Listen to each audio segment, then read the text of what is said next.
जी बेटा अस्सलाम वालेकुम। आज हम इसको प्रूव कर लेते हैं। ये लास्ट टाइम भी हमने लेक्चर में प्रूव किया था। Probability of A complement intersection B equals to probability of B minus probability of A intersection B. अगर आप वेन डायग्राम पे गौर करें तो जो शेडेड एरिया है वो बनता है आपका ए कॉम्प्लीमेंट इंटरसेक्शन बी, यानी सिवाय ए के जो जितना भी बी का पार्ट है उसको हमने शेड कर लिया। और दूसरा आप ये गौर करें कि ए इंटरसेक्शन बी जो है, जो दोनों की इंटरेक्शन है, B can be written as shaded area union A intersection B, right? B can be written as shaded area and union of A intersection B. Shaded area is A complement intersection B, and A intersection B is their union is A complement intersection B, union A intersection B. और इन दोनों पे आप ये भी गौर करें कि ए intersection B और shaded area में नथिंग इज कॉमन, इनकी इंटरेक्शन एम्प्टी सेट है, लिहाजा ये दोनों यानी ए इंटरसेक्शन बी और शेडेड एरिया ये दोनों म्यूचुअली एक्सक्लूसिव हैं। अब यहाँ इन दोनों साइड्स पर जो बी इक्वल्स टू है हमारे पास A complement intersection B union A intersection B, applying probability on both sides, we get A probability of B. This equals to probability of A complement intersection B union A intersection B. Uh, being these both events A complement intersection B and A intersection B mutually exclusive, so their probability of their union this equals to probability of A complement intersection B plus probability of A intersection B। क्योंकि ये दोनों mutually exclusive हैं, लिहाजा हम union की probability को सम में बदल सकते हैं, राइट। अब इनको आप रीअरेंज करें, probability of A complement intersection B this equals to probability of B minus probability of A intersection B. इसी को हमने लास्ट टाइम प्रूव भी किया था। इसी जो हमारे पास जो अगर हम इसको इस तरह से लिख लें, probability of A intersection B complement, जिस पर कॉम्प्लीमेंट नहीं है उसमें से प्रोबेबिलिटी माइनस हो जाती है इंटरसेक्शन की प्रोबेबिलिटी, यानी probability of A minus probability of A intersection B.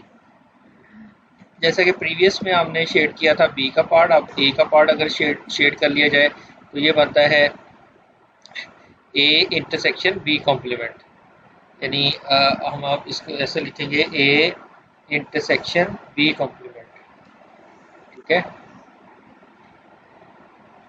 यानी फिर हमारे पास कैसे आ जाता है shaded area B complement. B complement का मतलब ये होता है कि बी का एलिमेंट शामिल नहीं है, सिर्फ ए के एलिमेंट है।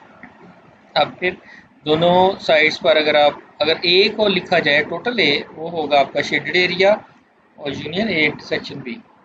Shaded area you know A intersection B complement है, लिहाजा ए आपके बन गया A intersection B complement union A intersection B, applying probability on both side. Since these two events A intersection B complement and A intersection B both are mutually exclusive, so the probability of their union can be written as the sum of their respective probabilities. So probability of A equals to probability of A intersection B complement plus probability of A intersection B.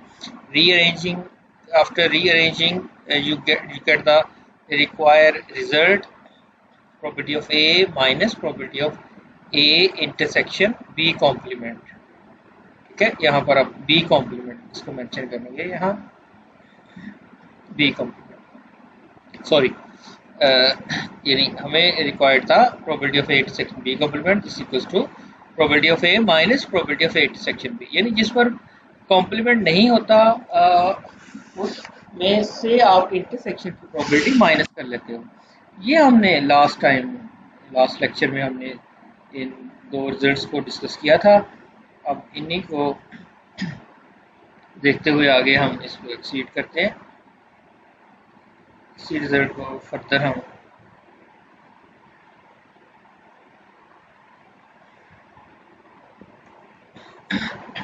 for any two events A and B probability of their union equals to probability of A plus probability of B minus their intersection.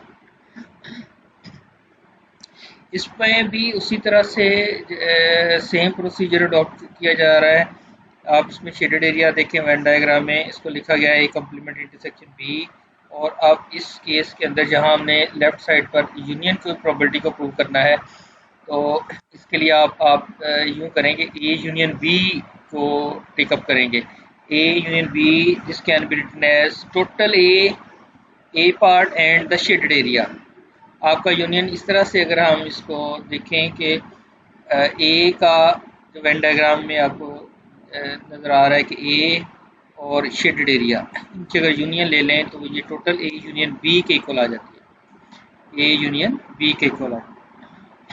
अब shaded area आपका है complement intersection B, तो उसको आप इसमें आप बदल दें ए कॉम्प्लीमेंट इंटरसेक्शन बी में शेडेड एरिया को. अब दोनों साइड्स पर प्रोबेबिलिटी अप्लाई कर दें.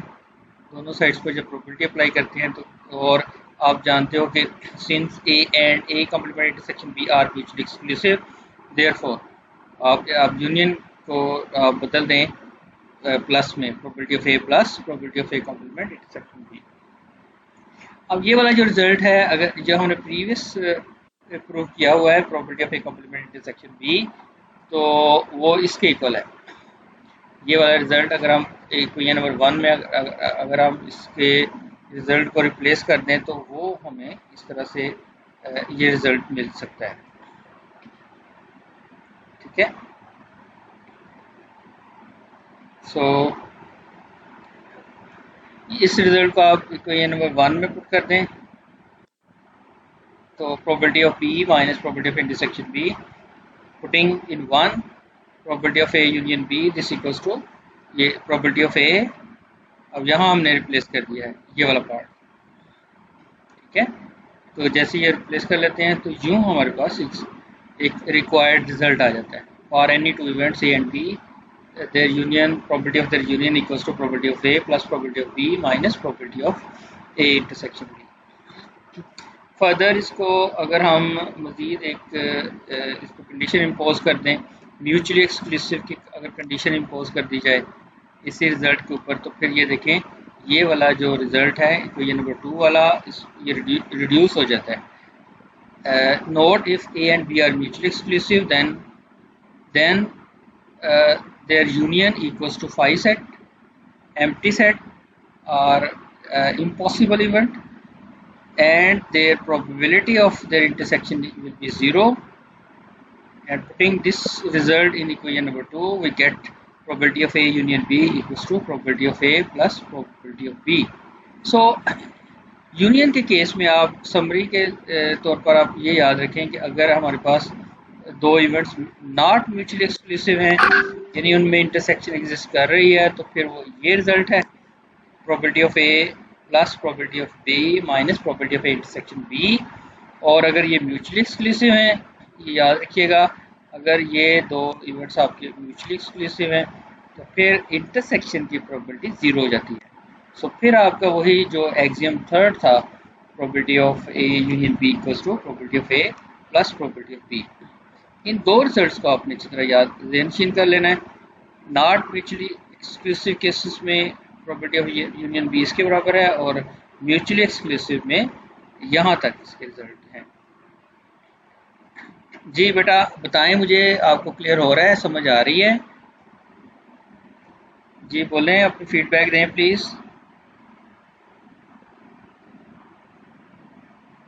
Hello students. शाबाश, पूछें अगर नहीं समझ आ रही तो दोबारा बता दूं.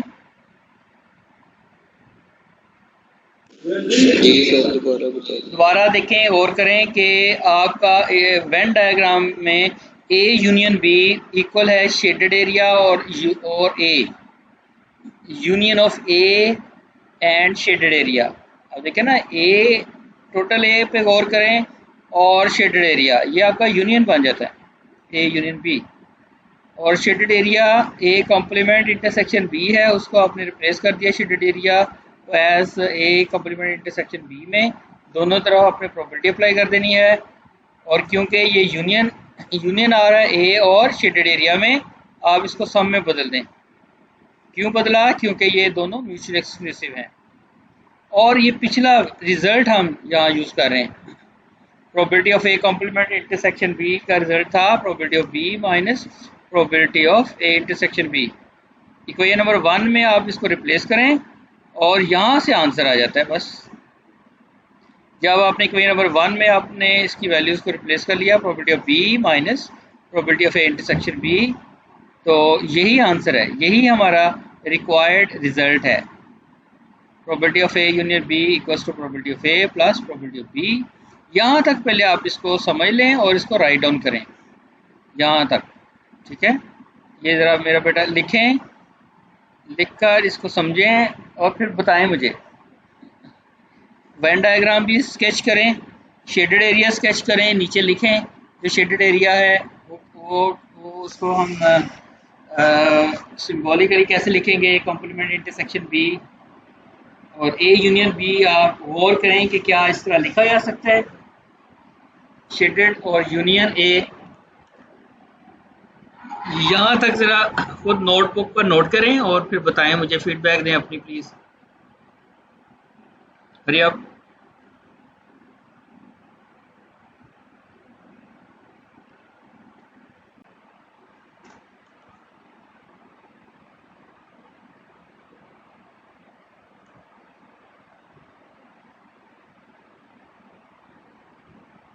अच्छा, इसी की एक्सटेंशन फॉर्म है। अगर हमारे पास दो इवेंट्स थे, probability of A union B, अब अगर हम इसको 3 इवेंट्स में अगर हम ले जाएं, एक्सटेंड कर दें। पहले ये था कि A probability of A union B, अब हम इसको टेकअप करने लगे हैं probability of A union B union C में।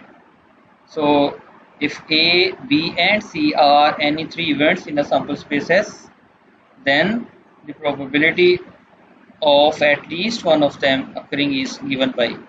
ये जब आप at least one of them कहते हैं तो ये यूनियन के इक्वल होती है, यानी इसका मतलब है either A or B or C or A B or B C or C A or A C यानी or A B C.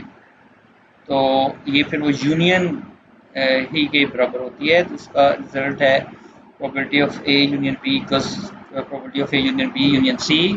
Probability of, पहले आप सिंगल सिंगल की प्रोबेबिलिटी अलग अलग से सम करें और फिर आप उनकी डबल इंट्रैक्शन की प्रोबेबिलिटी को माइनस करेंगे। तमाम पॉसिबल इंट्रैक्शन, डबल इंट्रैक्शन, वो ए बी ए सी और बी सी बन जाती है। इस तरह से एक हम ऐड कर देंगे probability of A intersection B intersection C. इसको आप प्रूव करने के लिए आप इस तरह से टेकअप करते हैं, पिछले थ्योरम की हेल्प लेते हैं। Left hand side equals to probability of A union B union C. अगर हम इसको रिप्लेस कर लें, आखिरी दो इवेंट्स को बी यूनियन सी को अगर हम रिप्लेस कर लें किसी एक और इवेंट के साथ, let say D, this equals to D, probability of B union C को आप रिप्लेस कर लें डी से। सो ये आपकी लेफ्ट हैंड साइड इस तरह से बन जाती है, probability of A union B union C equals to probability of A union D. अब आप जानते हो कि दो इवेंट्स की यूनियन की प्रोबेबिलिटी, अब हमारा प्रीवियस रिजल्ट जो था वो ये था कि किसी भी दो इवेंट्स की यूनियन की प्रोबेबिलिटी इसके बराबर थी probability of A plus probability of B, यहाँ डी है हमारा, probability of D minus their intersection, यानी minus probability of A intersection D. ये अभी हमने पिछला रिजल्ट जो प्रूव किया है, यहाँ तक हमने उस रिजल्ट को यूज करते हुए यहाँ तक हम ले आए हैं इस रिजल्ट को। यानी probability of A union D equals to probability of A plus probability of D minus probability of A intersection D. अब डी को अगर हम रिटर्न कर दें, returning the values of D as B union C, so this can be written as probability of b plus probability of b union c. This d is replaced with the return with the b union c, and here probability of a intersection d is b union c, right? हमने यहाँ कुछ भी नहीं किया सिवाय इसके के जो हमारे पास d था उसको रिटर्न कर दिया है। और d क्या था? d था हमारा b यूनियन c, ठीक है, b यूनियन c को हमने रिटर्न कर दिया। और मज़ीद अब जो सेकंड टर्म हमारे पास बन रही है property of B union C, इसको भी हम पिछले रिजल्ट की हेल्प से हम इसको एक्सपेंड कर देते हैं। इनकी यूनियन की प्रॉपर्टी उनकी अलग अलग प्रॉपर्टी के सम और माइनस उनकी इंटरसेक्शन के इक्वल होती है। So property of B union C equals to property of B plus property of C minus their intersection B intersection C. और जो थर्ड वन है उसको हमने डिस्ट्रीब्यूटिव लॉ अप्लाई कर दिया है। ये और कीजिएगा, डिस्ट्रीब्यूटिव लॉ अलग से यहाँ एक्सप्लेन कर दिया गया है। ये क्या होता है, इंटरसेक्शन बी यूनियन सी अगर विद इन ब्रैकेट्स हैं बी यूनियन सी तो उसको आप ऐसे लिख सकते हो A intersection B then union A intersection C. So ये जो थर्ड था हमारे पास A intersection B union C, इस पर आप डिस्ट्रीब्यूटिव लॉ अप्लाई करने के बाद ये अब चेंज हो गया है property of A intersection B union A intersection C में। ठीक है, अब हमें सिर्फ सॉल्व करना है ये लास्ट जो टर्म है property of A intersection B union A intersection C. आप ऐसे समझ लें कि ये जो ए इंटरसेक्शन बी है ये कोई एक इवेंट है हमारे पास, उसको आप एक्स लेट से जहन में आप ऐसे रख लें कि ये एक्स है, और दूसरा आप ए इंटरसेक्शन सी ये सेकेंड इवेंट है, इसको आप वाई फर्ज कर लें।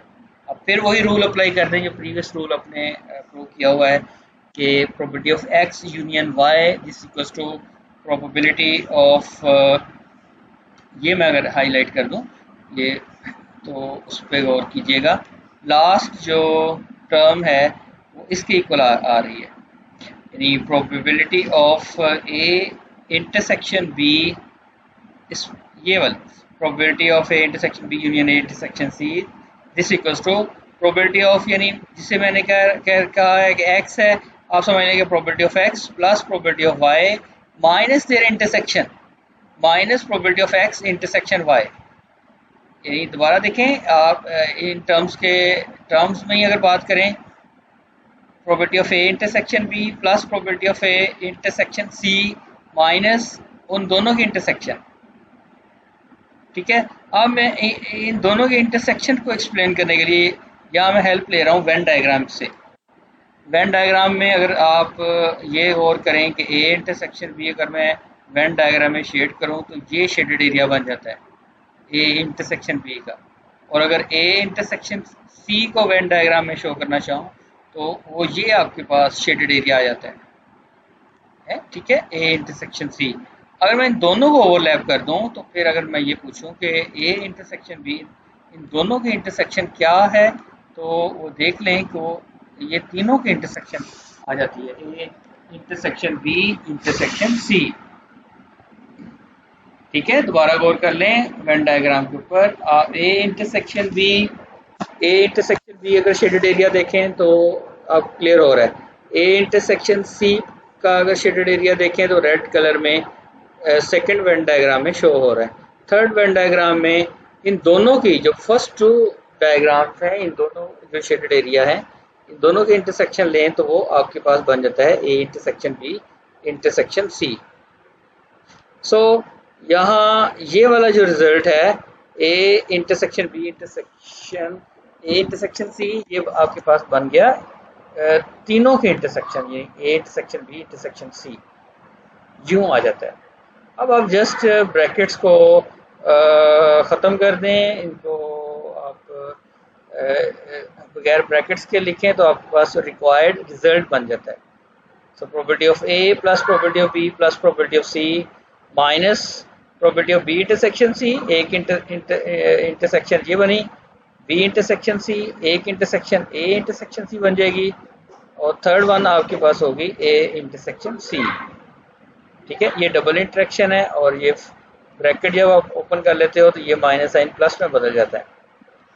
जैसे ये प्लस में बदलता है तो ये आपके पास रिक्वायर्ड रिजल्ट आ जाता है। इसको फर्दर ये आखिर में ये किया है, इसको रीअरेंज कर लिया है, यानी बी इंटरसेक्शन सी को बाद में लिख लिया है और ए इंटरसेक्शन बी को इससे पहले लिख लिया है। सो ये आपके पास रिजल्ट आ जाता है ए बी सी के इंटरसेक्शन की प्रोबेबिलिटी बराबर है probability of A plus probability of B plus probability of C minus probability of A intersection B minus probability of B intersection C minus probability of intersection C plus probability of A intersection B intersection C. तो बेटा आपने गौर करना है इन पर, आप इसको understand करें, try करें और फिर फर्दर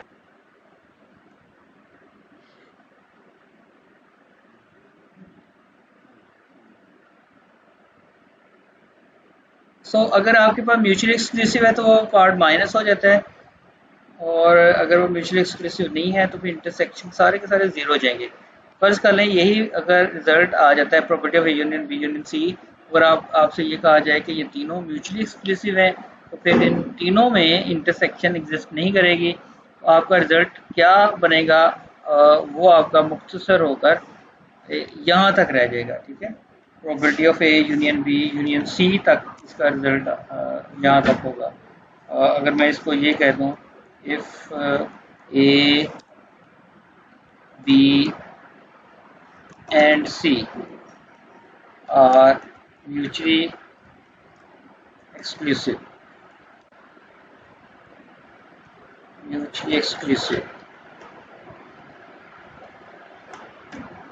इवेंट्स। ठीक है, फिर इसके ये हम यहाँ तक हम इसका लिखेंगे, फिर सारी की सारी जो इंटरसेक्शंस हैं ख़त्म हो जाएंगी। अगर हम इसके न्यूमेरिकल्स की तरफ चलें, यही जो रिजल्ट्स हमने प्रूव किए हैं इनकी एप्लीकेशन है। If one card is selected at random from deck of 52 playing cards, what is the probability that the card either a club or a face card or both? यानी एक आप इस तरह बना लें, उन्होंने कहा कि एक कार्ड ड्रा किया गया है, 52 कार्ड्स में से एक कार्ड ड्रा किया गया है। ठीक है, तो एन ऑफ एस आपका बन गया 52। और हम फर्स्ट कर लेते हैं कि एक इवेंट हम डिक्लेयर कर लेते हैं, उसको कह दिया कि the selected card is a club। B हमने कह दिया the face card, the selected card is a face card। Total club cards you know, एक सूट है क्लब, एक सूट है क्लब के 13 पत्ते होते हैं, so 13 n of A is equal to 13 cards बन गए 13। इसी तरह से जो फेस कार्ड्स हैं, face cards total face cards 12 होते हैं। ठीक है, एन ऑफ बी हमने ले लिया 12, और साथ साथ प्रॉपर्टी हमने मेंशन कर दी, प्रॉपर्टी ऑफ ए हुई 13/52, इस तरह से प्रॉपर्टी ऑफ बी बन गई आपकी 12/52। और ये अगर इस सेंटेंस पे गौर करें तो ये बेसिकली अगर आप सेट थ्योरी को समझते हो तो ये सारी की सारी यूनियन है, ए यूनियन बी, यानी card selected is either club और फेस और बोथ, इसको आप यूनियन में कन्वर्ट कर सकते हो, इसको आप मैथमेटिकली यूनियन लिख सकते हो। और यूनियन की प्रोबेबिलिटी आप समझते हैं कि वो इसके बराबर थी, probability of A plus probability of B minus probability of A intersection B, right, तो इसके इक्वल है। तो अब प्रोबेबिलिटी ऑफ ए है 13/52, बी है probability B of B is 12/52 and probability of A intersection B is 3/52. So इसको after simplification you get the answer 22/52। और अगर फर्दर इस पे इसको सिंप्लीफाई करें तो 11/26 बन जाती है। जी क्लियर है ये? इसी की अगर हम इसी एप्लीकेशन देखें ए यूनियन बी की, तो आप फर्स्ट कर लें, an integer is chosen at random from the first 200 positive integers, what is the probability that integer chosen is either divisible by 6 और by 8। So sample space is 1 to 200, so n of s is 200, total आपके पास integers हैं 200। और ए एक event आप declare कर लेते हैं, उसको हमने कहा कि the chosen integer is divisible by 6, और बी आपने इस तरह से डिक्लेयर कर लें the number is divisible by 8। अच्छा, इसका आप मैथमेटिकली इस तरह से काउंट कर सकते हैं कि कितने नंबर डिविजिबल बाय 6 हैं। आप ऐसा करेंगे, ये टोटल आपके पास 200 है, तो हर 6 नंबर जो होगा वो डिविजिबल बाय 6 होगा। अगर आप इसको डिवाइड कर दें 200 को 6 के साथ, और टोटल जो इसका जो रिजल्ट आता है उसमें से आपने इसका होल नंबर टेकअप कर लेना है। तो जैसे यहाँ 200 डिवाइड बाई 6 इक्वल्स टू 33.33 बन गया। इसमें से इंटीजर आपके पास बन गया 33। सो 33 ऐसे नंबर्स होंगे 200 पहले 200 नेचुरल नंबर में से कि जो डिविजिबल बाई 6 होंगे। सो 33 positive integers will be 33 out of first 200 positive integers.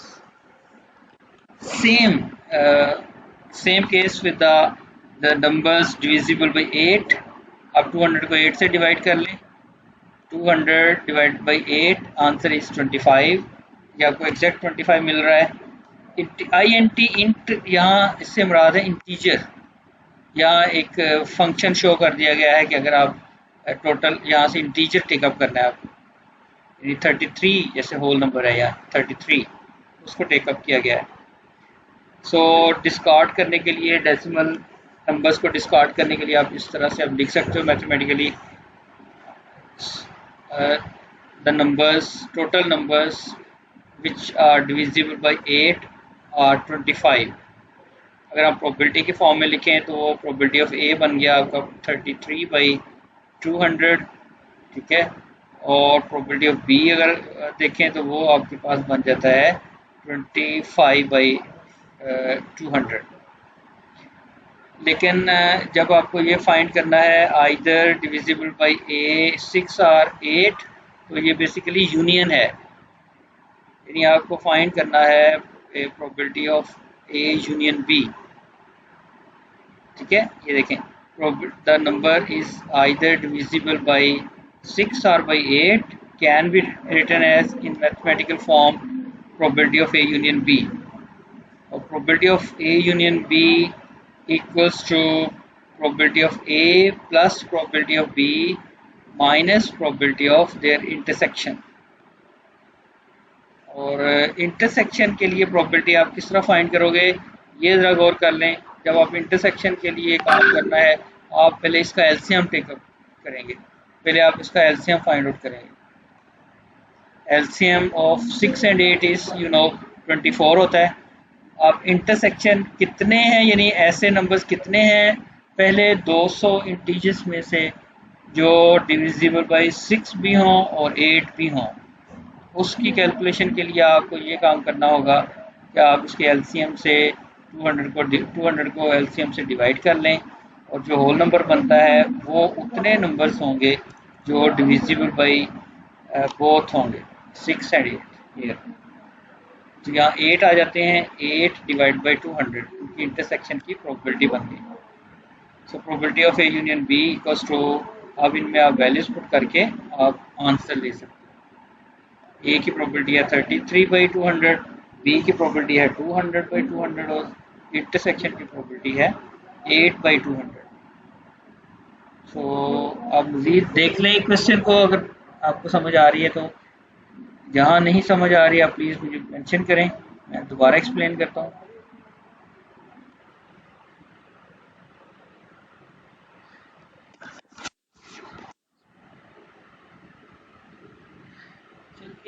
एक और क्वेश्चन करते हैं उसी की एक्सटेंशन, ए यूनियन बी। अब इस केस में आप गौर करें कि म्यूचुअली एक्सक्लूसिव इवेंट्स हैं। A pair of dice are thrown, find probability of getting a total of either 5 or 11। Sample space ये बन जाता है जब आप 2 डाइस रोल करते हैं। पेयर ऑफ डाइस का मतलब 2 डाइस हैं, 2 डाइस रोल करें तो उसका सैम्पल स्पेस बना 36। उसके सैम्पल पॉइंट्स हैं, टोटल सैम्पल पॉइंट्स बन गए 36। तो A event total of darts is 5। हमें उनको टेकअप करना है जिनका सम 5 है। तो यहाँ तक आप 1 4 2 2 3 3 2 और 4 5 4 1, ठीक है। ये 4 केसेस बन जाते हैं जिनका सम है 5 5 सम, 11 सम केसेस ट्रू हैं, और ये देखें जिनका सम 5 हो, जिसका सम 11 हो, इनमें कोई इंट्रैक्शन नहीं है, कॉमन पॉइंट्स नहीं एग्जिस्ट कर रहे, लिहाजा ये दोनों म्यूचुअली एक्सक्लूसिव है। Total of dots is 11, total of dots is 5, both are mutually exclusive.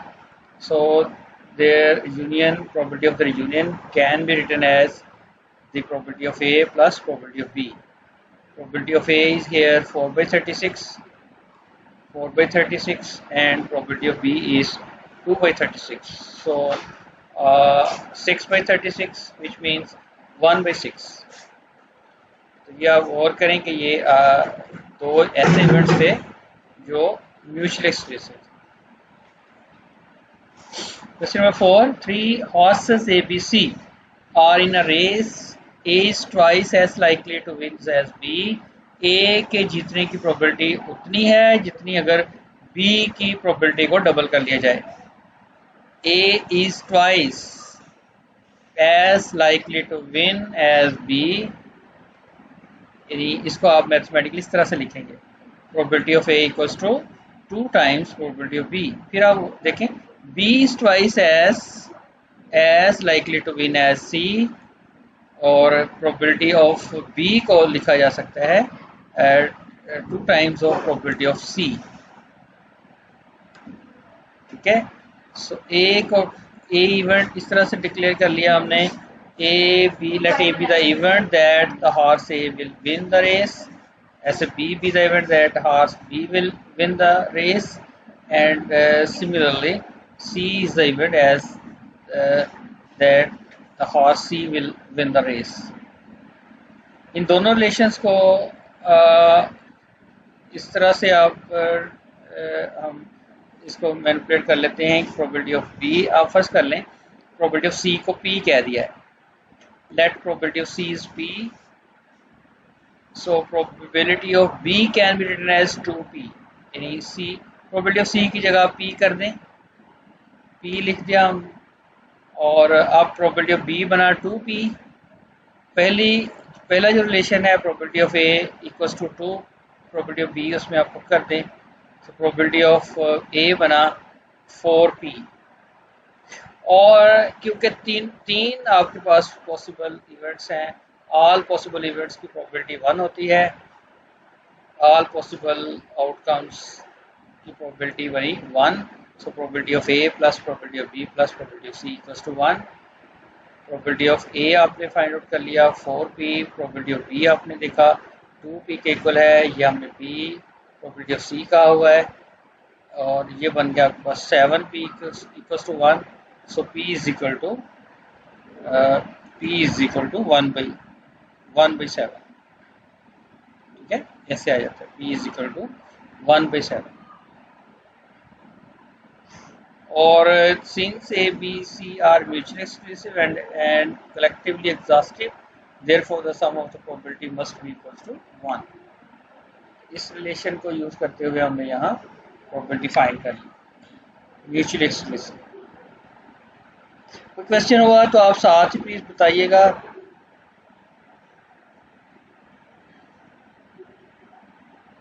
Question number 5 भी इसी तरह से देखते हैं। अ card is drawn at random from a deck of ordinary playing cards, what is probability that it is a diamond, a face card और अ king. ये 3 events हैं ए B सी। ए हमने डिक्लेयर कर लेना है डायमंड कार्ड, फर्ज करें ए है डायमंड कार्ड, बी हमने फर्ज कर लिया फेस कार्ड, और तीसरा है किंग, कार्ड इज किंग। ठीक है, A B C. So we have to find out the probability of either A or B or C, यानी probability of A union B union C. ये probability find out करनी है, ये formula आप जानते हो, probability of A plus probability of B plus probability of C minus probability of A intersection B minus A intersection C minus B intersection C की probability, और plus probability of A intersection B. पहला है diamond card. Diamond total cards होते हैं 13, आप इसकी counting कर लें, इनको शुमार करें कितने बनते हैं। इस तरह फेस कार्ड्स 12 होते हैं, ये B cards total n of B बन के 12, और सी है किंग, किंग होते 4, C n of n of C card drawn is a king, ये आपके बन गए 4। ठीक है, ये 4 हैं, n of C is equal to 4। अब इनकी इंटरसेक्शन ले लेते हैं। ए इंटरसेक्शन बी का मतलब है डायमंड भी हो और फेस कार्ड भी हो, वो 3 कार्ड्स होंगे, डायमंड और फेस कार्ड। डायमंड के अंदर फेस कार्ड 3 होते हैं, लिहाजा साथ साथ प्रॉपर्टी लेते जाएं। प्रॉपर्टी बन गई आपकी 3/52। ठीक है, 3/52 इसकी प्रॉपर्टी ऐसे बन जाती है। अगर आप इंटरसेक्शन की प्रॉपर्टी लें, प्रॉपर्टी ऑफ ए आप समझ गए हैं कि वो 13/u बन जाती है 52। बी की प्रॉपर्टी बन गई 12/52। इस तरह सी की प्रॉपर्टी बन गई 4/50। ठीक है, अब बी इंटरसेक्शन सी देखते हैं। बी फेस कार्ड है और किंग कार्ड्स हैं, तो फेस और किंग दोनों की इंटरेक्शन लें तो वो आपके टोटल किंग कार्ड आ जाएंगे, यानी 4। बी इंटरसेक्शन सी 4, यानी वो कार्ड किंग के कार्ड्स और फेस कार्ड्स, तमाम किंग कार्ड्स फेस कार्ड होते हैं, इसलिए इनकी इंटरसेक्शन यही आ जाएगी 4। So probability of B intersection C भी मिल गया आपको, वो बन गया आपका 4/52। सो इस तरह से ऑल पॉसिबल इंटरेक्शन फाइंड कर लें। A B C intersection, A intersection C पे गौर करें ज़रा। ए डायमंड कार्ड है और ये फेस कार्ड, डायमंड के अंदर फेस कार्ड ए, डायमंड और sorry king card, diamond and king card, तो वो एक होता है, डायमंड भी हो और किंग हो, यानी डायमंड कार्ड में ए किंग होता है। So A intersection C is equal to 1। Intersection of A and C means the card is a king of diamond. Diamond cards are 13 and kings are 4, and king of diamond is 1. So A intersection C is equal to 1. Probability of A intersection C is equal to n of A intersection C, n of A intersection C, right here A intersection C divided by n of S. So answer is 1/52, 1/52। ठीक है, इस तरह तमाम double intersection हमने find out कर ली, उनकी properties find कर ली। अब तीनों के इंटरसेक्शन पे गौर करें। किंग हो, फेस कार्ड हो, डायमंड हो, एक बनता है, एक केस बनता है, एक आउटकम बनता है। सो इसकी प्रॉपर्टी भी बन गई 1/52। अब आप फॉर्मूला लिखें, probability of A union B union C, this equals to probability of A plus B plus C minus A intersection B, AB, AC, BC, and then probability of A intersection B intersection C. Putting the values, all these values in this formula, and you get the answer 0.423. So this is another example of the rule of probability of A union B union C. जी बच्चों, clear हो रहा है, समझ आ रही है? Union का formula आपने apply कर दिया, सिंपली आपने जैसे आप कैलकुलेशन पहले करते थे, अब आपने फॉर्मूले में पुट करके आंसर ले लेना होता है।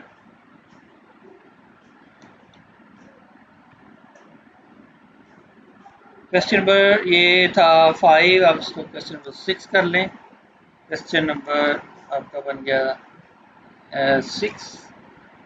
6 में अब एक से ज़्यादा ड्रॉ किए जा रहे हैं। A class contains 10 men and 20 women, of which half of men and half of women have brown eyes. Find probability that a person chosen at random is a man or has brown eyes. Classifications दी गई हैं peoples की। Men are 10, women are 20, total people are 30. So this given is first classification of the people, and the second classification is given with the brown eyes. The men, half of the men are brown eyed, means 5 out of 10 are men with brown eyes, and 10 out of 20 women are having the brown eyes. So total persons with brown eyes are 15. So इस तरह से आप इनकी classifications को mention कर लें। फिर आपको जो क्वेश्चन किया गया है उसके इवेंट्स डिक्लेयर कर लें. Final property that person chosen at random is a man. The person is a man. Let's say the first event is the person is a man. A is the person chosen is a man. R has brown eyes. The second event you should declare as B with the chosen person of brown eyes. इस तरह से दो events हमने बना लिए A B. और अब हमें क्वेश्चन है आर. आर जब होता है तो यूनियन होता है, ए यूनियन बी. आप इसी तरह कैलकुलेशन भी साथ साथ करते जाएं. टोटल मैन हैं 10, n of a is equal to 10, probability of a is 10/30. याद रखें कि आपका n of s 30 बनता है. ये यानी n of s equals to n of s equals to 30. ठीक है. और ये हमें अब फाइंड करना है कि either A or B.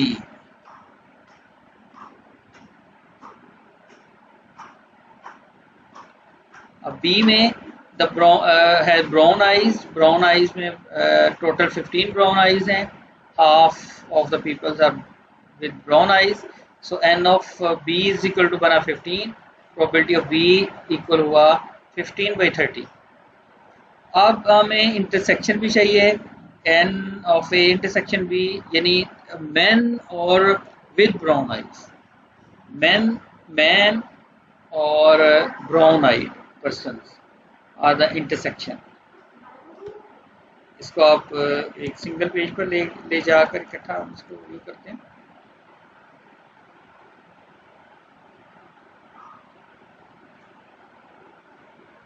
ठीक है. ये देखें इंटरसेक्शन क्या बन जाती है कि मैन, ए का मतलब मैन और बी का मतलब ब्राउन आइज. तो मैन ब्राउन आइज 5 बन गए. अब इनका फॉर्मूला है union B probability of A plus probability of B minus probability of A intersection B. तो प्रोबेबिलिटी ऑफ ए 10/30, बी है 15/30 एंड ए इंटरसेक्शन बी है 5/30. So after simplification you get the answer 2/3, 2/3. जी बेटा कुछ पूछें, कोई question हो, ना समझ आ रही हो आपको तो आप प्लीज मेंशन करें यहाँ.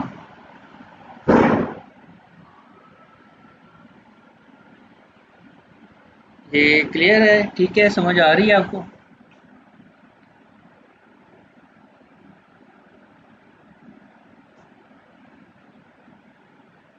हाँ जी स्टूडेंट्स आप इधर ही हैं? आ रही समझो. Yes sir.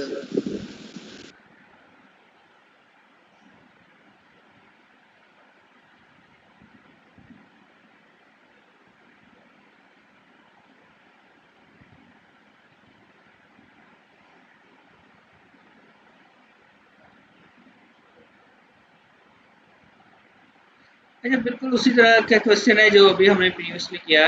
In a group of, मैं जल्दी से पढ़ देता हूँ. Group of 20 adults, 4 out of 7 women, 2 out of 13 women wear glasses. ये 4 women 7 में से ग्लासेस पहनती हैं और आदमी जो हैं 13 में से 2 आदमी हैं जो ग्लासेस पहनते हैं. टोटल बन गए 6 adults wear glasses. n of s आपका 20 हुआ. ए अब क्वेश्चन ये है विमेन आर. ए कह दिया women, the chosen person is a women and B आपका ये बन गया वियर ग्लासेस. बी हमने कह दिया the person chosen wear glasses. So either A और बी. यूनियन की प्रोबेबिलिटी ऑफ ए है आपका वुमेन टोटल हैं 7/20 its probability, and B is the wear glasses. They are 6/20 intersection. The woman with glasses with the woman who wear glasses are 4 women out of 7 wear glasses. So 4/20. is the probability of A intersection B. Probability of A union B with the formula probability of A plus probability of B minus their intersection.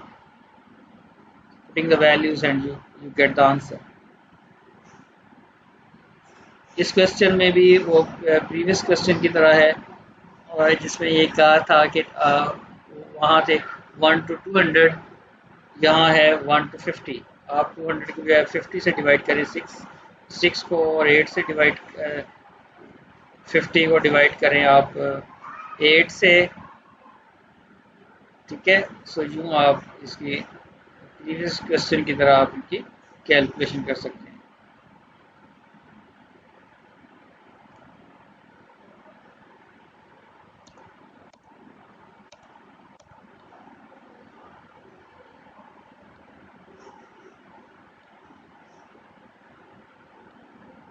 What is the probability of throwing either 7 or 11? 7 के cases 6 हैं, 11 के cases 2 हैं, और दोनों mutual exclusive हैं. लिहाजा union की probability of A plus probability of B के इक्वल आ जाती है. यहाँ उन्होंने मेंशन कर दिया है कि A और B म्यूचुअल एक्सक्लूसिव हैं, और फाइंड आपको करना है यूनियन B, और दूसरे नंबर पे फाइंड करना है complement, probability of A complement. probability of A B given है आपको, क्योंकि बीइंग म्यूचुअली एक्सक्लूसिव आप इनकी यूनियन की प्रोबेबिलिटी इसके इक्वल है probability of A plus probability of B, और कॉम्प्लीमेंट की प्रोबेबिलिटी आप जानते हो कि वो होती है probability of 1 minus probability of A. यानी जब आपको ये फाइंड करना है probability of complement, so this should be equal to probability of A, यानी 1 में से माइनस करेंगे 1 माइनस probability of A, और 1 minus probability of A है 0.4, is equals to 0.6 is answer. Let A B be events with probability of A union B. ये आपको given है probability of A union B, और एक complement की probability given है, probability of A complement is 2/3. अब एक और आपको given है probability of their intersection is 1/4. The first question is find the probability of A, second one is probability of B, and third question is find the probability of A intersection B complement. So it's very simple. You may write as probability of A union B is 3/4. These are a given information. Probability of A complement is 2/3. Probability of A intersection B is 1/4. The first question was find the probability of A. According to the formula 1 minus probability of A complement. A complement probability is 2/3. So answer is 1/3.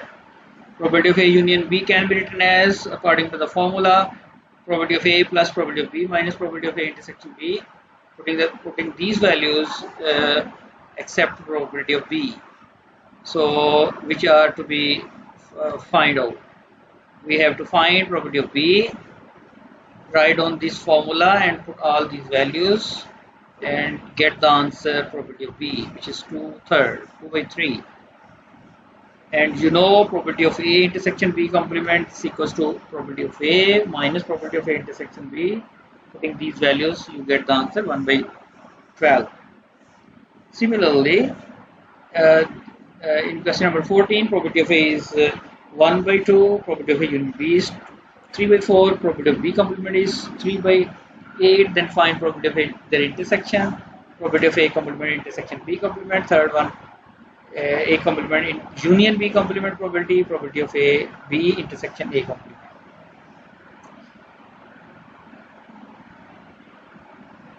आपको जो information given है उनको take up करें, और जो आपको जो find out करना है उनको फॉर्मूलाज के थ्रू, जैसे आप पहले पार्ट में आपको आप लिख सकते हो probability of A where union B, फॉर्मूले के हिसाब से आप उसको लिख लें.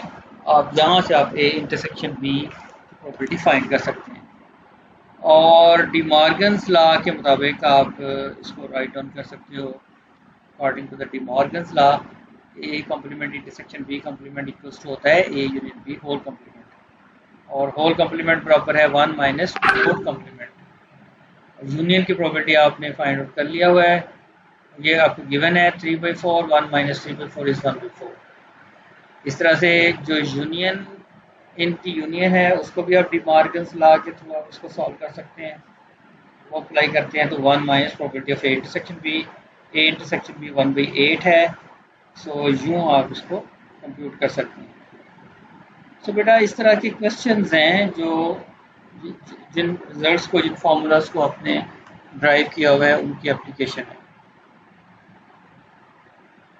A coin is tossed 4 times in succession. What is probability that at least one head occurs? इसको आप देखें, जब वन कॉइन टॉस करते हैं तो उस वक्त हेड आने के चांसेस 1/2 होते हैं। जब इसी को 4 टाइम्स रिपीट कर देते हैं तो बीइंग इंडिपेंडेंट आप इसकी प्रोडक्ट ले लेते हैं 4 टाइम्स, यानी 1/2 raise to power 4। Zero head यानी नो हेड, आप ऐसे भी लिख सकते हैं no head appear in one toss, ठीक है। और यहाँ आप ऐसे लिख सकते हैं जीरो हेड यानी नो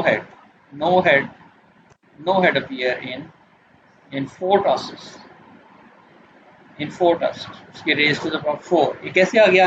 एक कॉइन टॉस करते हैं तो हेड आने, नो हेड आने यानी टेल आने के चांसेस होते हैं 1/2, और ये 4 टाइम्स यही सिलसिला रखें तो 1/2 इंटू 1/2 इंटू 1/2 इंटू 1/2 यानी 4 टाइम्स मल्टीप्लाई करेंगे 1/2 रेज टू द पावर 4। और ये कॉम्प्लीमेंट लॉ के मुताबिक आप कहते हैं at least one head appear in 4 tosses. इसको आप लिख सकते हैं 1 minus no head appear in 4 tosses. और नो हेड की प्रोबेबिलिटी इन 4 टॉसेस है 1/2 रेज़ टू पावर 4। आप उसको यहाँ लिखें और ये आंसर आ जाता है, राइट। अगले क्वेश्चन में हमें अब n फाइंड करना है। देखें, a coin is biased so that the probability it fails showing tails is 3/4. Tail appear on one toss is 3/4. In one toss, head appear in one toss is 1/4. No head appear in 5 tosses। आप उस तरह से कर लेते हैं, उसकी power ले लेते हैं। ये यहाँ लिखा है ना, और कहिएगा sorry, it falls showing tails, tail आने के चांसेस हैं, टेल आने के चांसेस हैं 3/4। तो और हेड आने के चांसेस क्या होंगे 1/4। ठीक है, 1 में से माइनस कर लेते हैं 3/4 तो वो बन जाता है हेड आने के चांसेस, यानी 1 माइनस 2।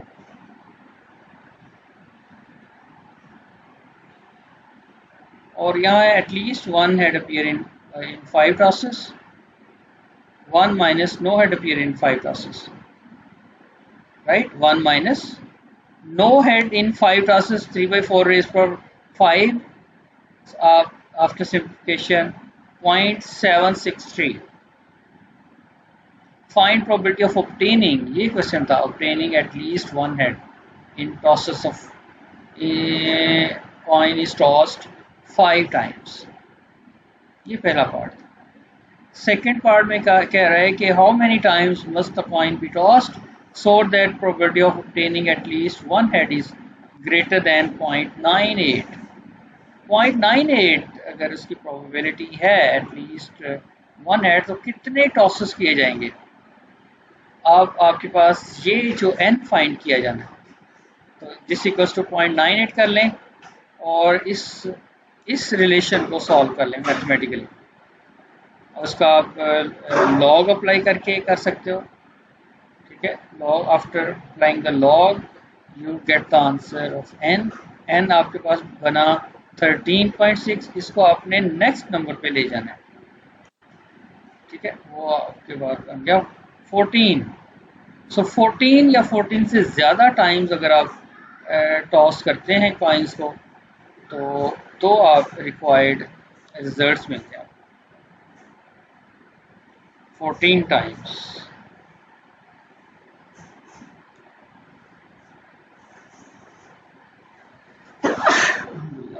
राइट। क्लियर हुआ? सो ये बड़ा इंपॉर्टेंट क्वेश्चन है, स्पेशली ये जो सेकंड अभी अभी हम बी पार्ट कर रहे हैं।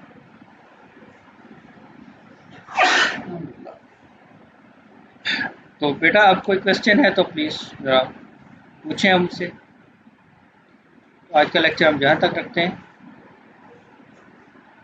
मज़ीद कोई क्वेश्चन है तो प्लीज़ आप रेज योर हैंड।